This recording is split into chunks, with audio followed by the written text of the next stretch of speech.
PMRDA संदर्भात राज्य सरकारने एक मोठा आणि ऐतिहासिक निर्णय घेतला आहे। पीएमआरडीएच्या कार्यक्षेत्रातील तब्बल 23 गावे अधिकृतपणे वगळण्याचा निर्णय नगर विकास विभागाने घेतला आहे।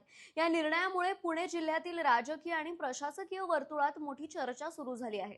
ही गावे यापूर्वी पुणे महानगरपालिकेत समाविष्ट झाली होती, मात्र त्यांच्या विकास आराखड्याचे म्हणजेच डीपी तयार करण्याचे अधिकार पीएमआरडीए कडे होते। त्यामुळे नागरिकांना नागरी सुविधा महानगरपालिका देत होती, पण नियोजन आणि काही अधिकार प्राधिकरणाकडे होते।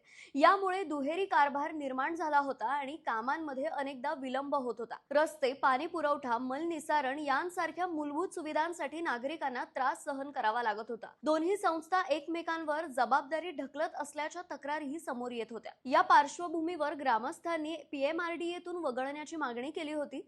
पुणे महानगरपालिकेनेही नियोजन अधिकार स्वतःकडे देण्याची भूमिका घेतली होती। यानंतर उच्चस्तरीय बैठका घेण्यात आल्या आणि अखेर लोकभावना व प्रशासकीय सुसूत्रता लक्षात घेऊन हा निर्णय घेण्यात आला। पीएमआरडीएतून वगळण्यात आलेल्या गावांमध्ये म्हाळुंगे, सूस, बावधन, किरकिटवाडी, पिसोली, कोंडवे, धावडे, कोपरे, खडकवासला, मांजरी, नांदेड, नन्हे, होळकरवाडी, औताडे, हांडेवाडी, वडाचीवाडी, शेवाळेवाडी, नांदोशी, सणसनगर, मांगडेवाडी, भिलारेवाडी, गुज्जर निंबाळकरवाडी, जांभूळवाडी, कोळेवाडी आणि वाघोली या गावांचा समावेश आहे। या निर्णयानंतर आता या गावांच्या विकासाची संपूर्ण जबाबदारी पुणे महानगरपालिकेकडे असणार आहे।